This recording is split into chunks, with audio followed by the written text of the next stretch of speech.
إن الحمد لله نحمده ونستعينه ونستغفره ونعوذ بالله من شرور أنفسنا وسيئات أعمالنا من يهده الله فلا مضل له ومن يضلل فلا هادي له وأشهد أن لا إله إلا الله وحده لا شريك له وأشهد أن محمدا عبده ورسوله صلوات الله وسلامه وبركاته عليه.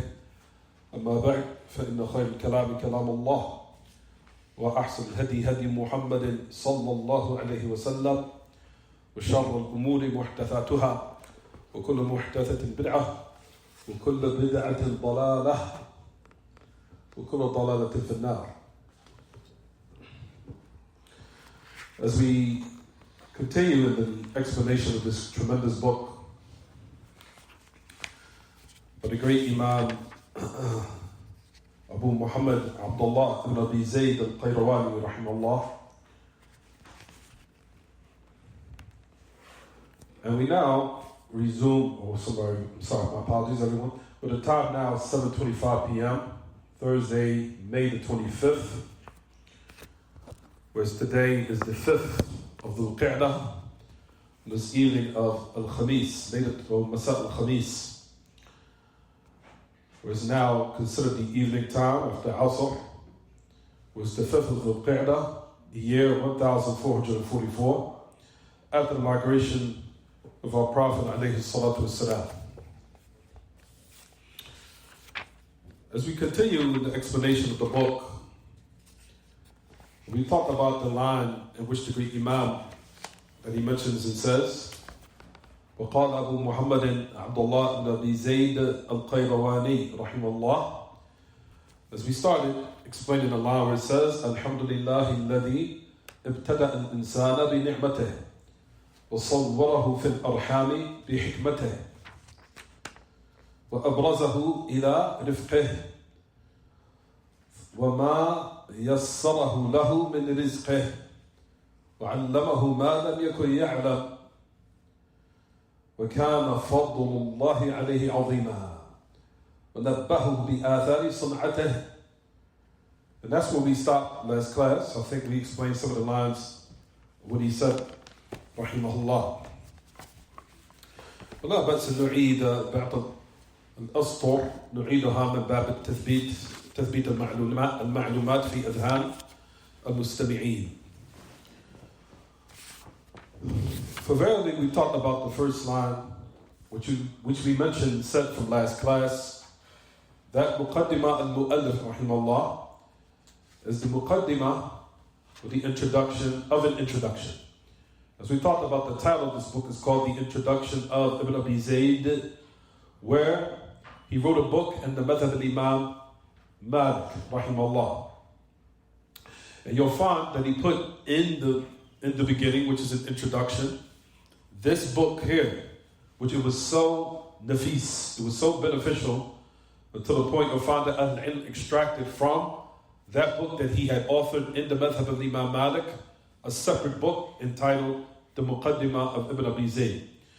And technically speaking, we're still in the Muqaddimah of a Muqaddimah. So we mentioned it said,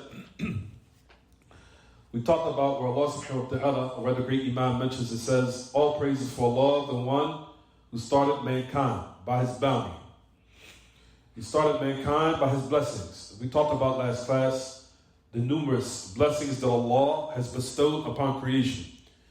And that He's given us these affairs or these faculties in our bodies and what is around us of provisions. And how these stages of mankind started within the womb of the mother. That Allah gave them that formation in the arham. He gave mankind formation within the wombs of their mothers by that wisdom. And then Allah continued to bestow His favors upon mankind after the new transitional period had stopped, and then a new one began, where He came out into this dunya. As it says in the line, وَأَبْرَزَهُ إِلَىٰ رِفْقِهِ, that He brought him out into gentleness. And we talked about this last class. This is where, or these are the lines we actually explained, right everyone? We explained this last class. So everyone should be aware of where we are. Technically, we're in the beginning, and we explain the lines of what we're speaking about. So it says that after that phase, or that trimester, or rather the pregnancy after it concluded, and he was brought out to this world, وَأَبْرَزَهُ إِلَىٰ رِفْقِهِ, he was brought out into gentleness. And what Allah subhanahu wa ta'ala had facilitated of provisions. Sorry everyone, I forgot my...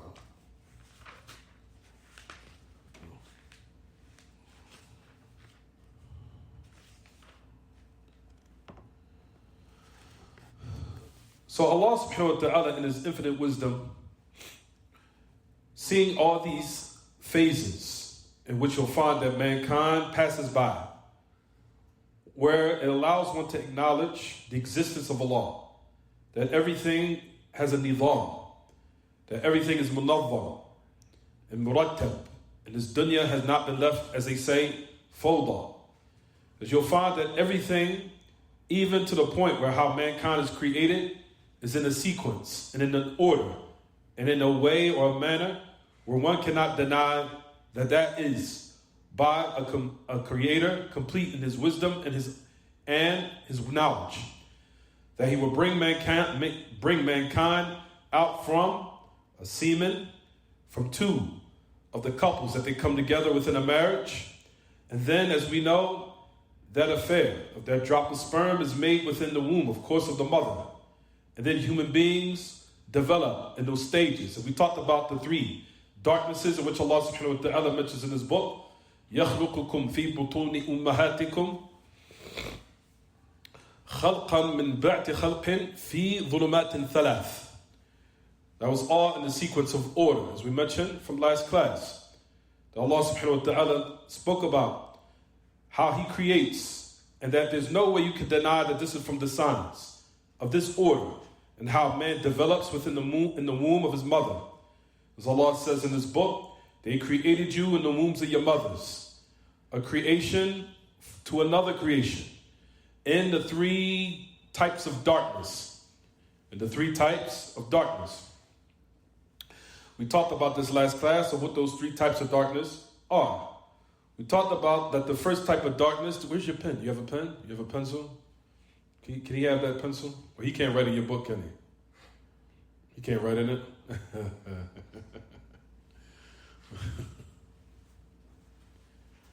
Fine. Next time, this is a class. In a class, you need a pen, you need a pencil, you need to come and be consistent. I remember I used to talk this about you 15 years ago. You used to do the exact same thing. Certain things don't change, right? But in regards to now, bring a pen and a pencil. This is our class. This is not a lecture.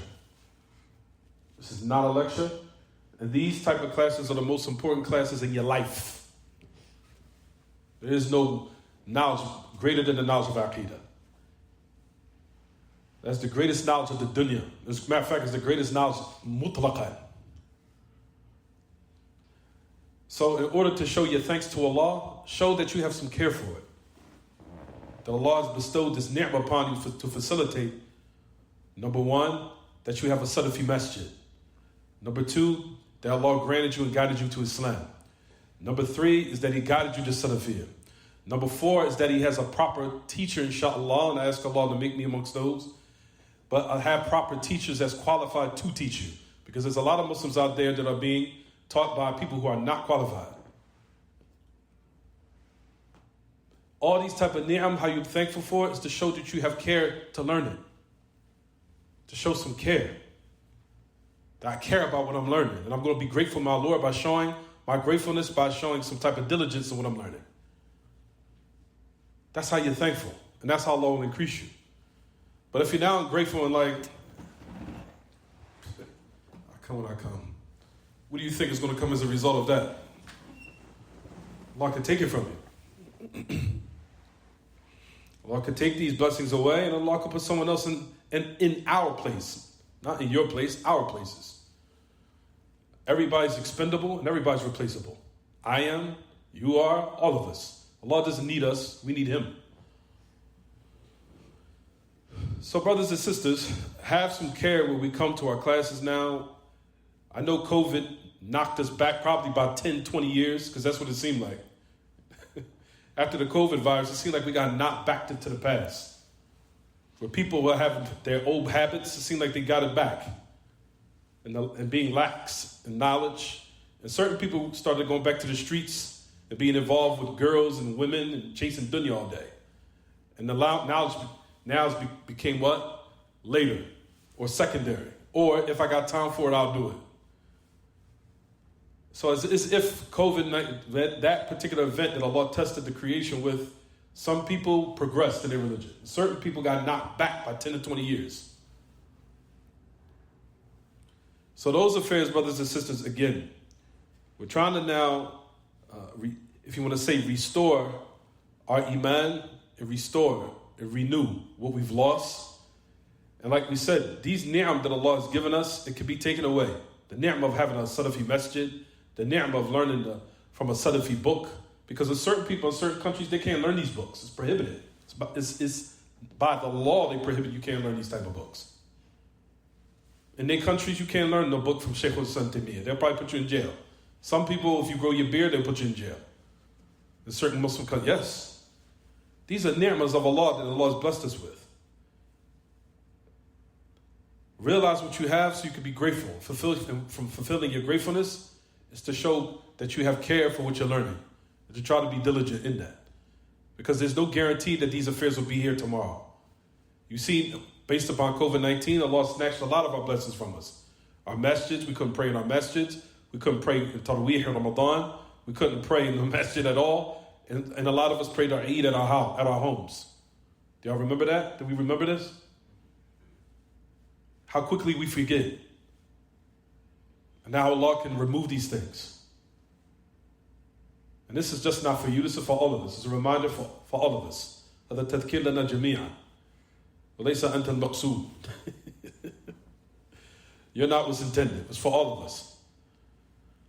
For that's what I'm saying, to remind ourselves, everyone, that Allah has blessed us in so many ways, to realize it and to be grateful for it. Because the eternal events, the way this dunya is going, you do not know what could happen tomorrow. Everything now is flipped and unpredictable, to the point where even the weather is.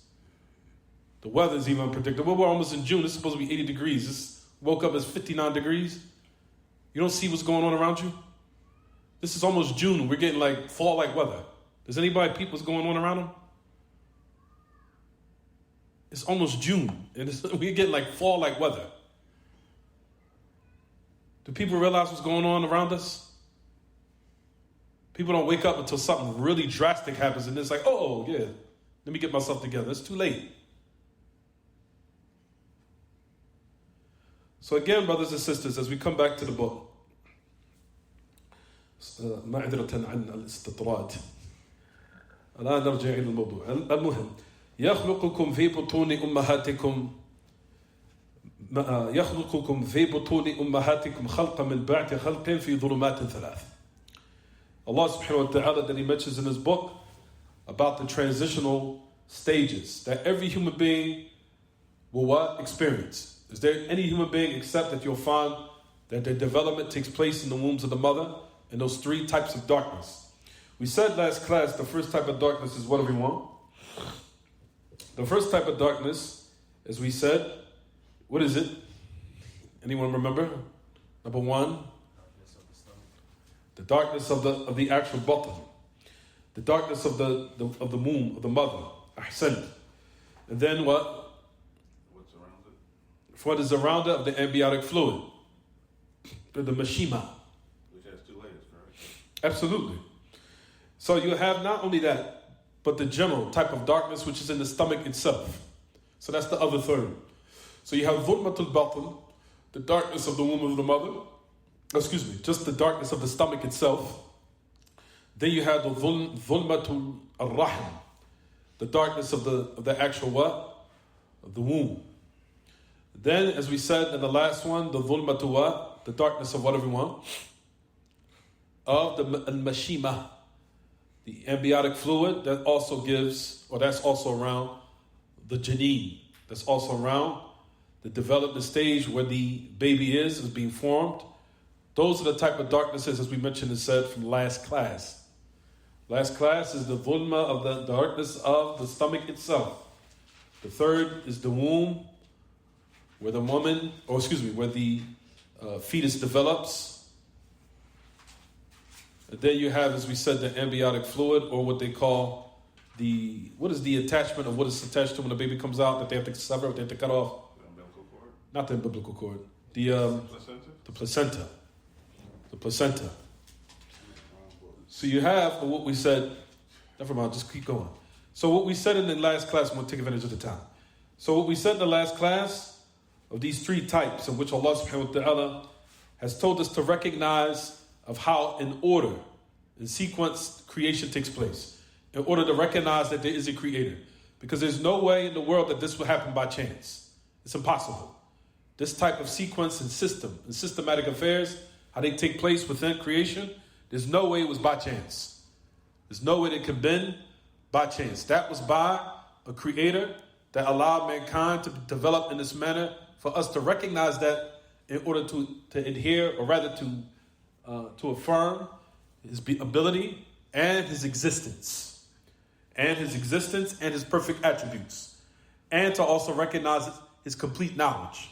That Allah is aware and he knows how to create and allows those affairs to develop in the manner that he wanted it to be developed.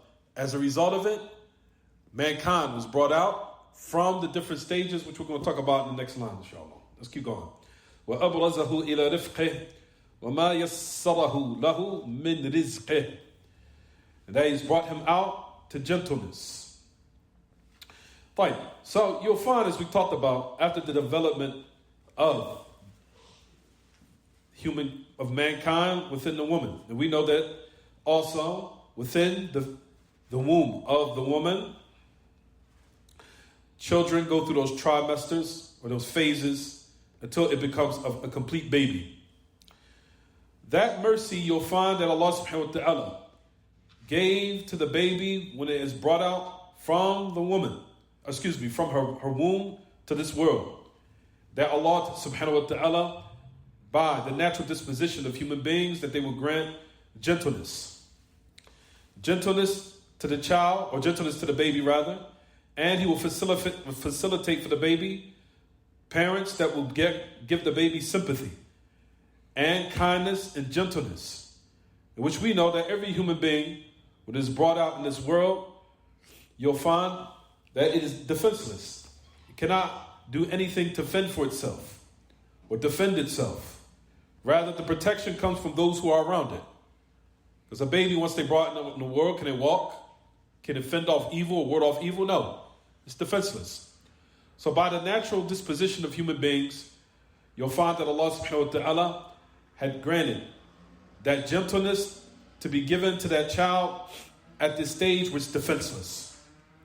All of that is also from the wisdom. So you'll find that the great Imam, Ibn Abee Zayd al-Qayrawani, rahimahullah, he's talked about the different types of bounties that Allah has bestowed upon creation. And to recognize Allah subhanahu wa ta'ala's existence by this systematic order that takes place with every human being. And that there's no human being, except when they're at the stage, when they're a child, or an infant rather, except that they have to receive some type of mercy from someone around them in order to develop in a manner where it can survive. Because all babies are what? Defenseless. All babies cannot ward off evil or harm from itself. They're all at a stage of development where it cannot do anything. So Allah grants the child, by its natural disposition, mercy from those who are around it so it can develop and get to the stage where it can actually be able to take care of itself when that stage comes. So he says, you'll find from the great A'imma who mentioned this, they say, أَخْرَجَهُ مِنْ بَطْنِ أُمَّهِ إِلَى رِفْقِهِ, from the mercy that's bestowed upon him. حَيْثُ سَخَّرَ لَهُ الْأَبْوَيْنِ وَحَنَّنَهُمَا عَلَيْهِ وَهُوَ لَا يَمْلِكُ لِنَفْسِهِ ضَرًّا وَلَا نَفْعًا فَلَا يَدْفَعُ عَنْهَا ضَرَرًا وَلَا يَجْلِبُ لَهُ رِزْقًا. That Allah has granted the infant to parents, and Allah made them sympathetic for him, or made them sympathetic for him. Because the child cannot defend itself or ward off from itself any harm, nor can attain any benefit at all. And despite of that, Allah subhanahu wa ta'ala allowed the provisions to come to the child. He said, and to the point, as we know, infants cannot even attain its own provisions. So you'll find from the sequence of order of creation that Allah facilitated for the infant who will give it what? Sustenance. So it can continue to develop and grow into a full-grown human being. That's why you'll find that Allah subhanahu wa ta'ala says in Surah Al-Dhariyat, where Allah subhanahu wa ta'ala talked about the purpose of creation, وَمَا خَلَقْتُ الْجِنَّ وَالْإِنسِ إِلَّا لِيَعْبُدُونَ. I have not created mankind and the jinn except for my worship. Notice Allah subhanahu wa ta'ala says in Surah Al-Dhariyat, directly after that ayah, مَا أُرِيدُ مِنْهُم مِّن رِزْقٍ وَمَا أُرِيدُ أَن يُطْعِمُونَ إِنَّ اللَّهَ هُوَ الرَّزَّاقُ ذُو الْقُوَّةِ الْمَتِينَ. That Allah subhanahu wa ta'ala says in His book, I do not want from them provisions, nor do I want for them to feed or feed me. Meaning, Allah will facilitate it for you, especially for those who cannot protect themselves. And from those who cannot protect themselves are infants, babies. Those little babies cannot what? They cannot go out and attain their provisions. Rather, it has to come from another source directly, where that baby does not have to exhaust any effort, and that's from the mother, in which Allah subhanahu wa ta'ala allows for that baby to attain his provisions by their parents and those who have sympathy for him or her. So let's go on to the next line. So keep in mind the line here, everyone, the line in which you'll find Ibn Abee Zayd al-Qayrawani rahimahullah, he's telling, is as if he's saying to the reader, we praise Allah subhanahu wa ta'ala for these different types of bounties that He's granted us. From the time where He brought us out of non-existence into existence. Then Allah gave us formation within our mothers. Then Allah brought us out into this world where we were embraced by gentleness from our parents or those who are in their place to take the what position or the duties of the parents. But the point of the matter is, from His ni'am, is that Allah subhanahu wa ta'ala allowed the baby to be granted gentleness from who's around him. He says, and also from those affairs that Allah subhanahu wa ta'ala tells us to recognize is those blessings of sight and the blessings of the different types of hearing, as He's going to mention inshallah that's going to come. Then He mentions, it says, when that baby was brought out into this world, granted that gentleness and sympathy. And what Allah facilitated of provisions, and that is from the mother and from the parents, or from those who granted it or give it love. That they go out and work hard to come now, bring and feed the mother, and then the mother is fed, and she produces the milk, and gives that sustenance to the infant. And these affairs come easily, where the child does not need to exhaust any efforts, rather from the sympathy of the mother for the child allows him to take that milk in order for what? To receive the sustenance, so it can continue to develop and grow to that form, becomes to another what? Stage of life. And we know once a man reaches a certain level, he's able now to have the ability to go out and attain it for himself. But those affairs, like we said in the beginning, Allah subhanahu wa ta'ala tells us to recognize these matters of the sustenance that He grants to an infant child automatically without him going out to chase it or without him demanding it or saying anything. By the natural disposition of human beings, you'll find that the baby receives his sustenance and his love in order for the development to continue. So that is in the first what? Affair that we wanted to speak about. And that's basically what we said from last class. So let's continue. Let's read the next line.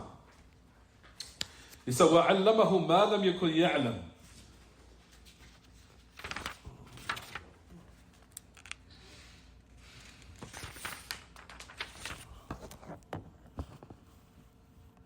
I'm sorry, everyone.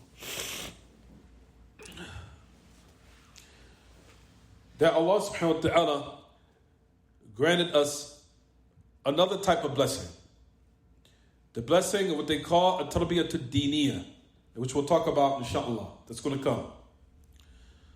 So, just to sum it up, we talked about two blessings.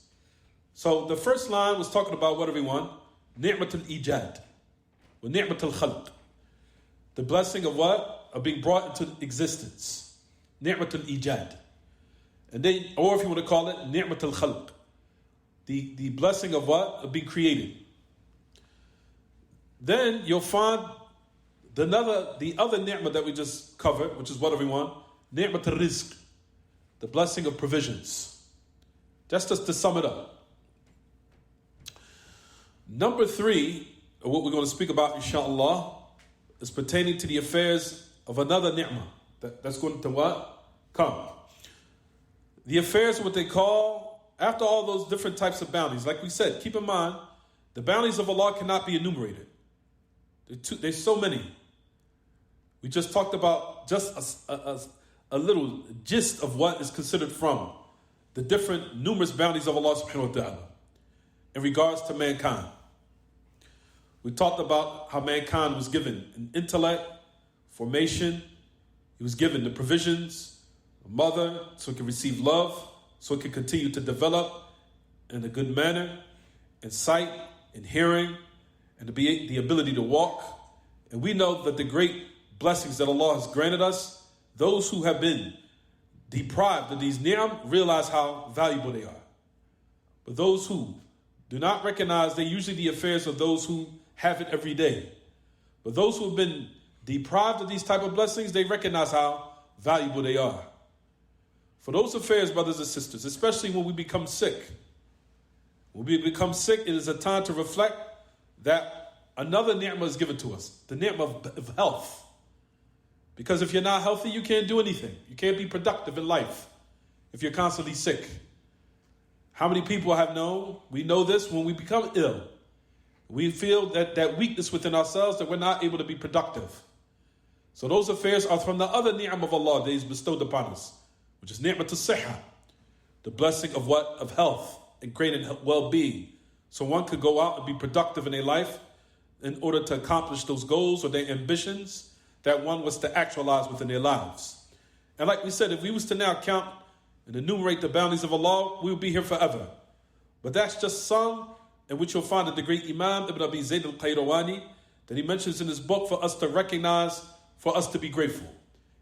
You'll find that he also mentions another bounty, which we'll talk about, which is called at-tarbiyatu ad-diniyya, the religious cultivation, where Allah subhanahu wa ta'ala, after He's granted us these great faculties of sight and hearing and understanding and comprehension and health and provisions, Allah subhanahu wa ta'ala knew that human beings were going to be different in their understandings and their outlook on what is considered beneficial or harmful in certain aspects. And from His bounties and His blessings is that He has sent prophets and messengers. And that is in order to guide mankind, in order for them to realize their purpose of why they're here and to utilize these faculties properly. Number one, in the most beneficial way, which is considered pleasing to Allah first. Because these faculties can be used in order to harm mankind. Mankind can use his intelligence to harm himself. Mankind can use his eyes to harm himself. Mankind can use his hearing to harm himself. Mankind can use his legs to harm himself. Mankind can use his car or his transportation to harm himself, can he? You drive it wrong, what happens? You can harm yourself. All of those affairs, like we said in these bounties, Allah subhanahu wa ta'ala does not leave mankind without a purpose. He also revealed prophets and messengers from His mercy and His blessing and His bounty that He bestows upon human beings, so the intellect, or if you want to say these faculties, could be utilized properly. So they could be properly guided and they don't misuse them in a manner that's displeasing to Allah, and as a result, it could be a reason for His demise and downfall. Because like we said, Allah did not just grant us these bounties just to have it. He's also given us proper guidance to know how to utilize it properly. And that is from the affairs of the prophets and messengers. Because Allah has infinite knowledge that human beings were going to have different opinions, different understandings, different perspectives, different types of ideas. As a result, Allah did not just leave them for their own what? Opinions, or their outlooks, or what they perceive to be beneficial or harmful. Allah subhanahu wa ta'ala, out of His infinite mercy, sent prophets and messengers in order to teach them how to utilize these faculties properly in a manner that will benefit them primarily, or number one, by saying what pleases Allah first. So Allah that had descended upon them, that revelation. That goes back to the other category, which is what? What they call a tarbiyat ad-diniyah. The second affair, which is the religious cultivation that human beings need so they can utilize these faculties properly without harming themselves or in a manner that's detrimental to their state or their well-being. Is it clear, everyone? Right. So Allah subhanahu wa ta'ala sent down wahy, revelation, in order to clarify to human beings for what they're to avoid, how to worship Him properly. So we weren't left to our own opinions in that affair either. How to worship Him in a manner of how He is pleased with it, as Allah deserves to be worshipped in that perfect manner, that how He wants it to be, not in how human beings want it to be. Because you'll find that there are people out there that say, why can't I worship Allah in the manner that I want? Right now, if you wanted something that was for yourself, do you give the affair of how you want it, or if you wanted the person who you love, do you want it that pleases them, how they want it to be?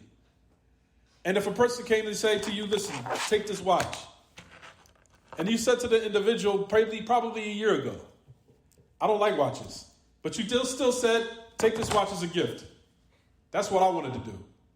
This is how I felt was right. And you said, didn't I tell you a year ago I don't like watches? And then you're forcing the person to what? Accept it. Even though you know in their mind they already clarified, that's not what I wanted. Allah subhanahu wa ta'ala has set down clarification of how He wants the creation to worship Him, and not the affair of how they want to worship Him. That's the reason why you'll find that we said, from those who say from the Christians and other than them, I worship God in the manner I want to. It's unacceptable.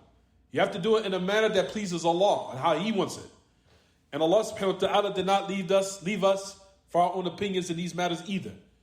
He also sent prophets and messengers to teach us of how Allah wants to be worshipped in a manner that He accepts it, and in a manner of how He is pleased with it. And that's the reason why the ni'mah of Islam and the ni'mah of Hidayah is from the greatest of ni'mah and is the best of them. So that's what you'll find that we said, brothers and sisters. We said from the tarbiyat ad-diniyah, the religious cultivation, that we mentioned is said, for example, of what happened with Prophet Nuh. As we talked about, we started with, with Adam, Prophet Adam, who is the father of mankind. And from him to the point where the first messenger was sent to mankind at that particular time, or his people at that particular time, was Prophet Nuh, who was the first Rasul. And you'll find between Adam and Nuh was 10 centuries, as we've talked about this before. And that in those 10 centuries that the people were upon the monotheism of Allah. They were upon monotheism without any polytheism. Those 10 centuries between Adam and Prophet Nuh, all of them were upon Tawheed. They were upon the monotheism of Allah and His worship alone, without any type of satanic idolatry. Until, as we know, Shaitan started with the first type of what? Greatest of all crimes. Where the shayateen of the jinn had inspired those who were ignorant, when the knowledge became lost. And this is to show the detriments and the perils of lack of knowledge. The Shaitan will anticipate where the knowledge becomes lost. Or he will anticipate when the people embark upon being ignorant. Or he will anticipate where the people start to abandon the knowledge and embark upon taking it from the wrong people. All these are the traps that Shaitan has set in order for mankind to be misled by. And this is exactly what we see today. You'll find there are all types of platforms of people who are misleading the Muslims day and night. And those who truly possess the correct knowledge, the people have abandoned them. And they embark upon the affairs of what was considered the latest topic or the hottest topic of today. Thinking that's proper knowledge, but the proper knowledge is in the books in which complete it, in which is very few who have the ability to complete. Those type of affairs and that type of development, those are the people who are truly considered people who are knowledge, the people of the teachers and the students. Those are the people who will receive proper guidance. And they will climb and progress higher and higher by finishing these type of books. But the Shaitan, like we said, during the time of Prophet Nuh, notice he was anticipating that the people will what? Forget the knowledge. Forget it. And it will be forgotten. And then the ignorant ones will come, and then they'll start to do acts of evil out of ignorance because the knowledge became lost. What happened when they forgot about the knowledge? They started making images, pictures, statues. Where the first affair, rather you want to say the greatest of all crimes, started from. Polytheism, which is worse than murder, worse than LGBTQ, and worse than any type of affair that you can think of. Polytheism, the shaitan started with that. That was the greatest of all what? Atrocities. Because once he now be able to lay that seed and it grows, all the other evils will become easy. From murder, bloodshed, prostitution, and all the other social ills of killing and burying a child alive without any remorse or regret, or killing an innocent bystander without any remorse or regret. Once he's laid down the seed of polytheism, everything else becomes easy. That's the reason why you'll find that the shaitan, that he inspired from the shayateen al-jinn, yuhuna ila al-jahla, that they had inspired those who were ignorant. So keep in mind that the factor of why they fell into what they fell into is because the knowledge became what? Lost. Fuqid al-ilm. When the knowledge became lost, they took advantage. That's where the shayateen crept in. Until they were able to take the people away from the tawheed and make them fall into what? Polytheism. Once he did that, the shayateen or shaitan was what? He accomplished his mission. Once now the seed has been planted of polytheism, everything else is easy. The other affairs will become what? Easy for the people to do. Because now the people have lost their purpose in why they were in this world in the first place. They lost their direction. Once they now lost their direction, the other affairs of following their desires they will embark upon. And once a person embarks upon their desires and taking their desires as a deity, he's destroyed. So that's what you'll find, which we're talking about right now. So you'll find that during Prophet Nuh, that Allah subhanahu wa ta'ala, by his infinite mercy, that he's seen the affairs of the state of human beings when they start to lose their direction, and from his great ni'mah and his mercy upon them, he sent the what? Prophet and messengers to bring them back into the right direction and to now allow them to receive some type of happiness in this world, rather happiness in this world, or the true happiness in this world, where they now know the purpose of why they've been made or why they've been created. Because if a person does not know the reason why they've been created, then what, everyone? Then no matter what they amass of worldly types of different bounties or blessings or pleasures, they're still unhappy. They're still trying to find what's my purpose. Because it seems like I'm not carrying out that purpose. I'm just satisfying what gives me happiness as far as in regards to outward type of pleasures. But the nutrients of the heart, they did not penetrate yet. And that's the reason why they still what? Unhappy. They fulfilled the affairs of what's considered pleasure outwardly. But the nutrients of the heart, which is the true happiness, that's the affair which Allah subhanahu wa ta'ala sits down with the prophets and messengers. Because that is the nutrients of the heart, in which the prophets and the messengers came with, in which the people what? If they embrace it, Allah subhanahu wa ta'ala will give them happiness. I'm sorry, were you going to say something? No, I was doing it. Okay.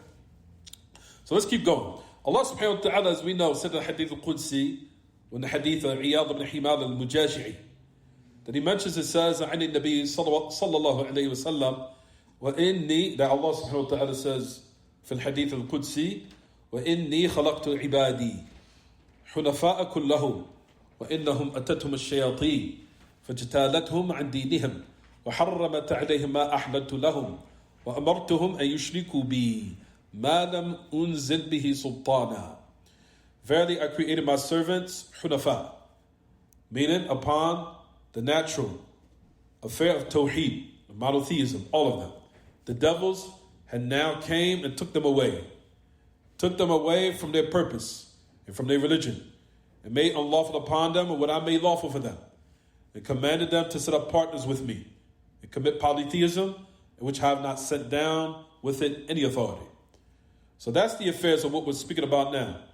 That from the rahmah of Allah and His vast mercy upon creation, Allah subhanahu wa ta'ala did not leave them to be plucked off by the devils. And that's what you see today. Those who do not embrace proper guidance, they become what they call farisatan lishayateen. For those who do not embrace the proper guidance, they become those who are prey for the devils. They become prey for the devils, to pluck them off. Allah subhanahu wa ta'ala did not leave mankind in this state.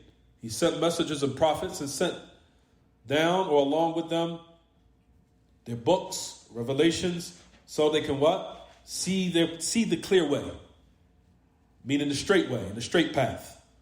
And in order to establish the proof upon them on the day of resurrection, so when they come on that day, they have no excuse. That the prophets and the messengers, the books and proper guidance were given. You had the choice, you did not want to do it. As human beings, they have the option. When they choose the proper guidance, then what, everyone?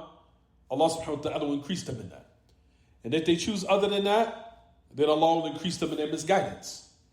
As we know, Allah subhanahu wa ta'ala says in his book, there's so many ayat. From them is the ayat where he says, subhanahu, وَنُقَلِّبُ أَفْئِدَتَهُمْ وَأَبْصَارَهُم كَمَا لَمْ يُؤْمِنُوا بِهِ أَوْلَ مَرَّةٍ وَنَظَرُهُمْ فِي طُغْيَانِهِمْ يَعْمَهُونَ. He said that we switched their hearts, we turned it. وَنُقَلِّبُ أَفْئِدَتَهُمْ وَأَبْصَارَهُم. Their hearts and their eyesight. Here it's not talking about the actual affairs of what? The affairs of eyesight, of seeing, meaning of insight, of proper guidance. To be properly guided. That we flipped it. Why? Because they disbelieve. They choose this misguidance. And we leave them in their misguidance to continue to go deeper in it. Also the ayah where Allah subhanahu wa ta'ala says in his book, فَلَمَّا زَاغُوا أَزَاغَ اللَّهُ قُلُوبَهُمْ. When they chose misguidance, Allah set their hearts astray. That you made the choice, Allah subhanahu wa ta'ala increased them in that, based upon the option that you had, the will to choose. For those affairs you'll find, brothers and sisters, is what? Is what Allah subhanahu wa ta'ala have revealed in order for the clear way to be taught to the people, and for the people to now, to have the affair to choose. Once you now have that affair and you choose it, the proof has been established. For that person now that continues down that path of destruction, Allah subhanahu wa ta'ala will continue in that manner out of his adam. As we'll talk about that in a minute. As the servant that he revolves, or the affair of every human being, is either by the fadl of Allah or his adam. Either by his mercy or by his what? Either by his, by his bounty or his what? Or his absolute perfect justice. If Allah gives you tawfiq to be properly guided because you chose it by your choice, that's by Allah's bounty that he will continue for you to increase in that. And if Allah misguides an individual, you chose otherwise, Allah subhanahu wa ta'ala misguides whom he wills by his perfect absolute justice. For Allah subhanahu wa ta'ala gives tawfiq. If a person chooses it, it gives them more in that affair. And that's not by justice, that's by his fadl. That's by his bounty and his blessing. Why, everyone? Because we don't own guidance. We don't own it. Allah owns it. Allah can give it to whom he wills, and he can what? Hold it back from whom he wills. There is a athar that we can talk about quickly, where one of the Mu'tazila came to Abu Ishaq al-Isfirayini, and he said to him, when he came upon him, he said, Alhamdulillah alladhi tanazzaha an al-fahsha. فقال أبو إسحاق الإسفرائيني الحمد لله الذي لا يحدث في ملكه إلا بما شاء. The Mu'tazili came to Abu Ishaq al-Isfirayini. He said to him, he said, glory be to the one who is free and far above fahsha, evil, filthy acts. Sounds correct, right? He said, glory be to the one who nothing takes place in his kingdom except what he wills. Abu Ishaq al-Isfirayini, he was attentive of what he intended.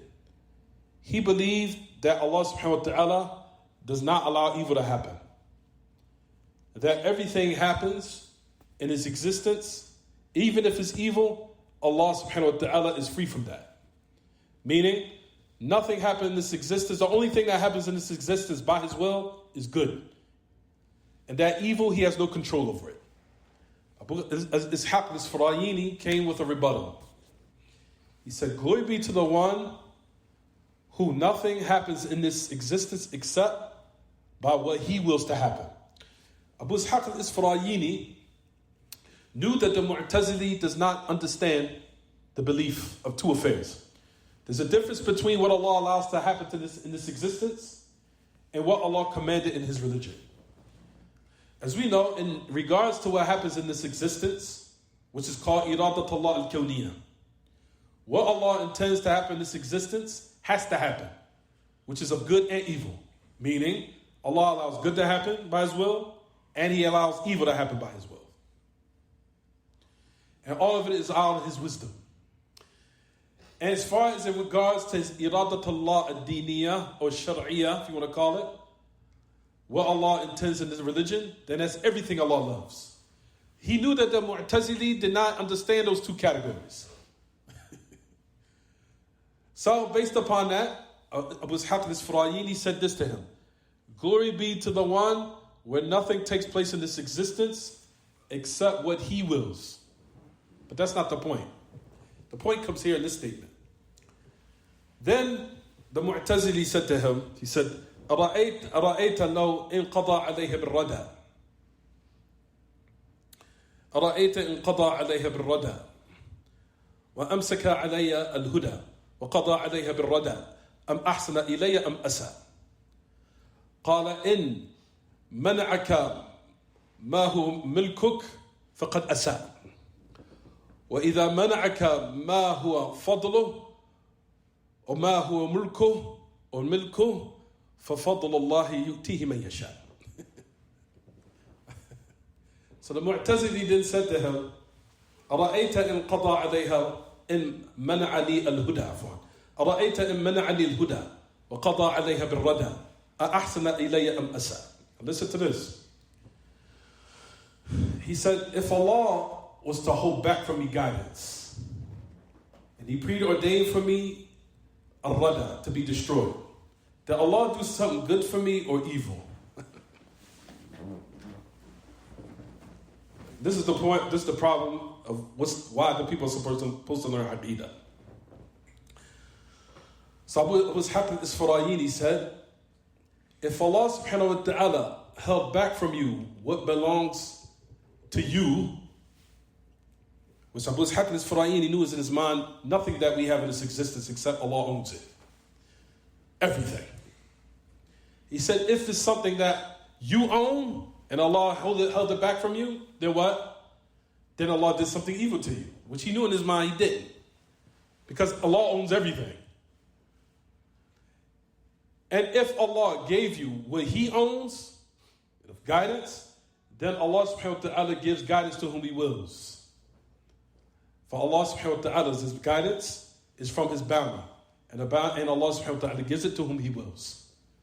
So you'll find that Abu Ishaq al-Isfarayini has said in regards to the Mu'tazili that didn't understand these affairs, that if Allah subhanahu wa ta'ala held back from you that you own, which is guidance, where you don't own that, that's only from what? Allah. If you chose to evil, you chose wrong, and if Allah subhanahu wa ta'ala misguided you, that is by His what? Absolute perfect justice. You chose wrong, you did what? Then Allah increased you in that affair. You wanted to be arrogant, you wanted to be haughty, you wanted to be vain, Allah gave you the option, the proper guidance came to you, Allah subhanahu wa ta'ala what? Held that guidance back by His absolute perfect justice.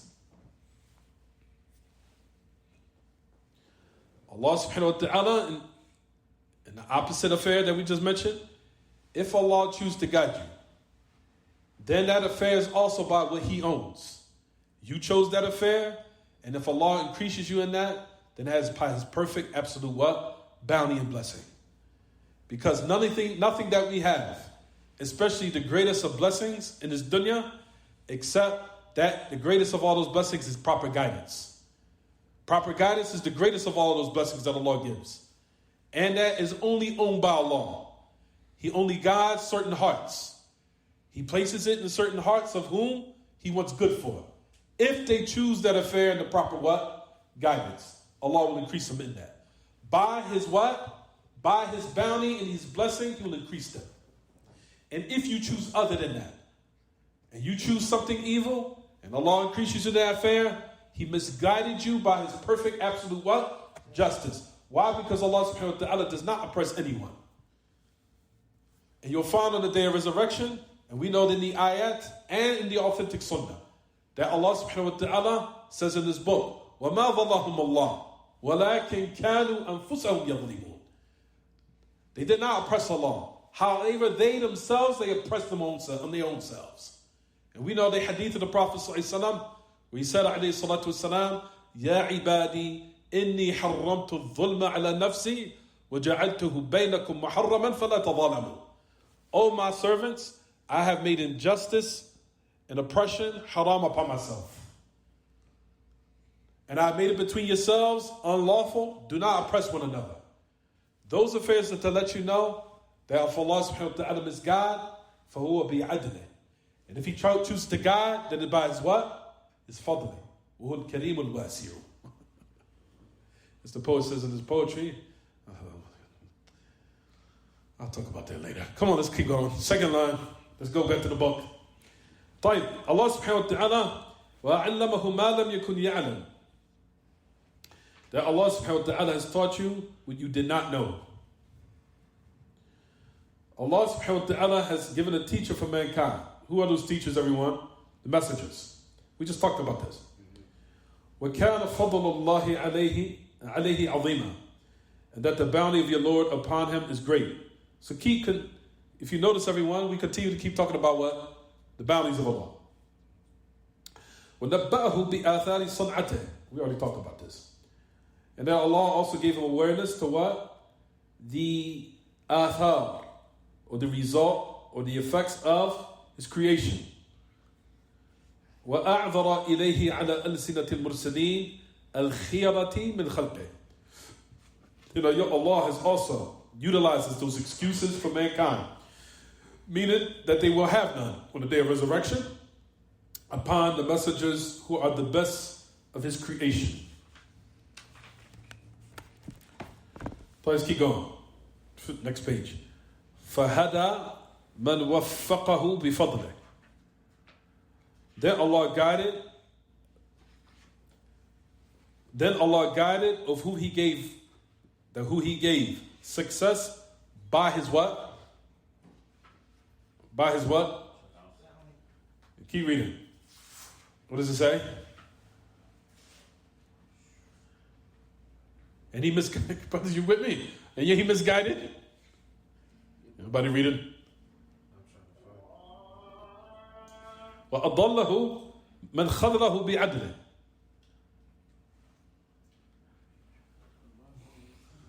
Nobody sees it. We're in the very beginning. Nobody's reading it.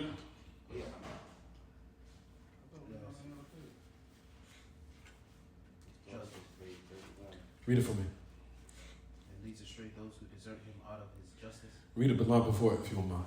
What page is that? Excuse me, I'm sorry. It's just where our book is. No, my page is different too. Yeah, my page is different. Wow.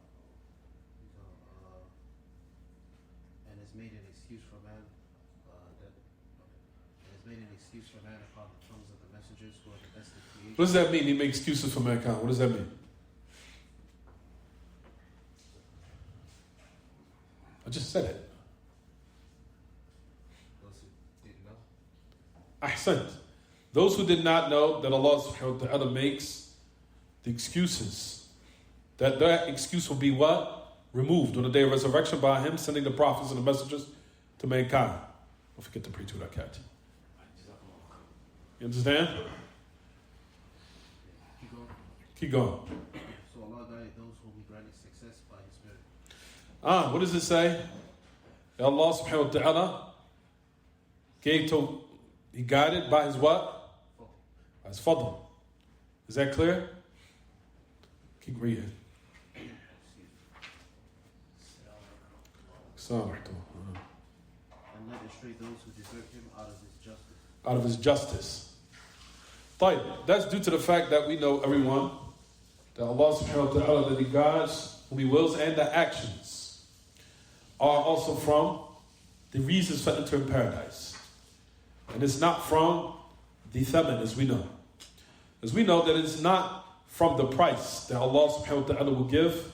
Brothers, also those who are listening, before you come to class, brothers and sisters, all you got to do is read the 3 or 4 pages before you come. That's it. Takes 10 minutes out of your time. Before you come to class, read the first. You guys know where I've stopped at. So now when you go home, all you got to do is read 4 pages. That's it. 4 or 5 pages. And all they looking and where is this, you know which page. It saves yourself the trouble. I had the books confused. I thought this book, then we got the ugly book, this book, this free book right here. I don't know about the PDF. Some using mine. So I don't know the English PDF. All I'm saying that if you read the text before you come to class, you'll know where pinpoint where I'm at. You won't probably even really need the book. You just listen to the explanation, you just write down the benefit, and that's it. The teacher only provides 50%. The other 50% is what you do in your house. Keep in mind, us as the teachers only provide 50% of education. We explain it. What you do, what you guys do in your homes, is the other 50. The review, the reading the book, and it only takes 10 minutes. You don't have to read it 1,000 times. You can read it 4 or 5 times, 4 or 5 pages before you come to class. When you come to class, you'll know where I am. You won't be lost. Is it clear, everyone? Yes. Simple. But just do it. Do it. You know, now we live in times where, like I said, people are so lax in knowledge now. It's like they don't read the book until the day of the lesson. Read the book when you go home. It's only 4 or 5 pages. That's it. And if you want, you can read 8 pages. How do you think how long it takes to read 8 pages? And you don't even have to read the explanation. You could just read the line. And this line is only a paragraph. So it should take maybe 8 minutes or less. I'm giving it the explanation. That's more detailed. But the actual lines itself of the great Imam, Ibn Abee Zayd al-Qayrawani, rahimahullah, is only 1 paragraph. That's it. Is it clear, everyone? Yes. Tafadhal. What was the what you were saying about a lot of the people making a choice? I'll talk about that in a second. But anyway, we finished in regards to what we said. Notice the great Imam, he said, he guides for whom he gives tawfiq by his bounty. And he misguides whom he wills from the one who he wants to let down, meaning lead astray and remove guidance from, and lead you to yourself in. When it says, خُذْلَانَ اللَّهِ لِلْعَبْدِ مَسَكَهُ عَنْ الْهُدَى وَمَسَكَ عَنْهُ الْهُدَى وَوَكَّلَهُ إِلَى نَفْسِهِ. That's the meaning of what? Of Allah making khudlan of a servant. Meaning that He removed proper guidance from you and He left you to yourself. That's Allah making khudlan of the servant as a result of making a bad choice that displeases Allah. So keep in mind that's in all of our what? Our affairs.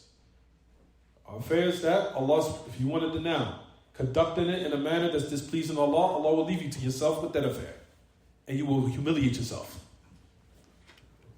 And that's in all of our matters, brothers and sisters. At the top of it is our aqidah, our belief, our religion, and our dealings with the people, and our actions that we do amongst the people. You want a girlfriend? Allah will leave you to yourself with that.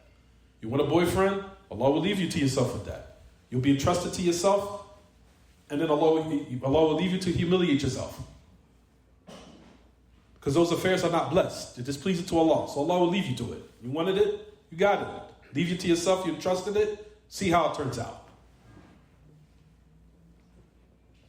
The affairs of criminality within the street, same thing. You want to be a criminal? Allah will leave you to yourself with that. It's not blessed. You'll be entrusted to yourself, and you'll be humiliated. Like we said, the affair of Allah subhanahu wa ta'ala make a khudlan. Khadalahu Allah bi'adlihi. He will leave you to yourself where He will remove the guidance and the insight for you to make the proper decision, and you will be misguided by His absolute perfect justice, because that's a choice that you chose for yourself. Is it clear, everyone? So that is the affair where we'll stop here. We'll continue next class. Any questions about the lesson? We'll stop here. So we got to pray. And after we will do. No, follow. That ayat and also is that statement also in conjunction with there's no compulsion in the religion. Absolutely. Surah As-Saff, ayat number 5. Surah Al-An'am, ayat number 110. That's it. You write it down?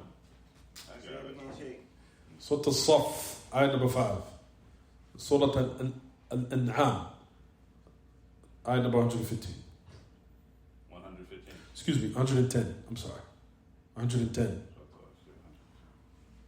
What did you say? I'm sorry. What was the question? No, I thought you said 110 and you said 115. 110. Anything else, anyone?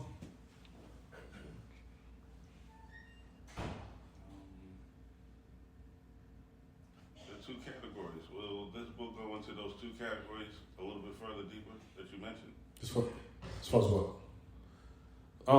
The Lord guides by His bounty and He misguides by His absolute perfect justice. Right. That is what you're speaking about. That's what I'm speaking about. I was trying to remember the exact words that you used. Like, if He owns everything, but if He brought me to destruction, those statements that you was making. Was that an example? No, it's not going to go. This book is a kind of a beginner book. I just gave some extra benefit, but I'm not going to go too deep into that. Understood. This is more as beginners. But I'm saying that was just a side benefit. When you get into something difficult, as we'll talk about maybe, if we do have time, when you get into a high level of creed, you'll start to understand it. That's in regards to understanding, number one. Well, this is basic, so I can talk about this. You learned this in Kitab al-Tawheed. Well, look, if you go back to Kitab al-Tawheed, what Allah intends in this existence breaks down into two categories. You have what Allah intends in this existence, which Allah allows to happen in this existence of good and evil for a reason, and out of His infinite wisdom. Allah allows good and evil to happen. All of it happens by His will. There's nothing that happens in this existence except Allah willed it to happen. Nothing takes place. Nothing moves in this existence. Nothing carries out a gun or the bullet shoots except Allah allowed it to happen. Is it clear? Then you have the second category, which is what Allah intends and what Allah wants in the religion. Meaning He wants the people, if they embrace that guidance, then what Allah has prohibited and what He's commanded in the religion, which if you want to say, to sum it up, everything that Allah loves. Meaning in the Kitab and in the Sunnah and the Revelation.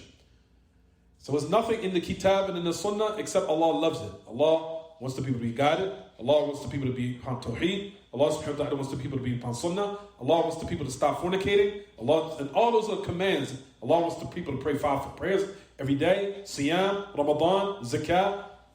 Stay away from riba. Stay away from lying. Stay away from cheating. All those affairs Allah loves. That is what's from Revelation. And when you say Revelation, what they call Iradat Allah, al-Shar'iyah, that's everything Allah loves. Everything that happens in this existence, Kawn Allah al-Qadari, does not necessitate that the second category will happen to everyone. The first affair of what Allah preordains in this existence, certain people will be rightly guided and certain people will be what? Misguided. That's based upon what Allah wants in this existence. What Allah subhanahu wa ta'ala wants in his religion, which is the second category, is what Allah wants the people to do. But it does not necessitate that everybody's going to do it. Certain people are going to believe and certain people are going to what? Disbelieve. Certain people are going to get married and certain people are going to what? Fornicate. But it does not mean that Allah loves it, even though He allowed it to happen. Because you had the choice. You understand? That is what the Mu'tazili didn't get. The person that was Mubtadi', the one who was upon I'tizal, did not understand that fiqh. He didn't understand it. That's the reason why when he came to Abu Ishaq al-Isfarayini, he said to him, Tanazzah Allahu an al-fahsha. He said, glory be to Allah, He be high above evil and filthy affairs. He didn't understand those categories. He said, no, Allah doesn't allow evil to happen. It has nothing to do with Allah. That's why Ibn al-Qayrawani understood that he didn't get it. That's the reason why he refuted him by the statement in the words by saying, glory be to the one that nothing happens in his existence except by what He wills. Get it now? Because Ibn al-Qayrawani knows that he understands those two categories. What Allah wants in this existence has to happen, whether it be good or evil. But it all happens by what? The will of Allah. Get it? And he understood the second category also, that what Allah commands as a religion is everything Allah loves, even though not everybody's going to follow it. You understand? And that's what we see today.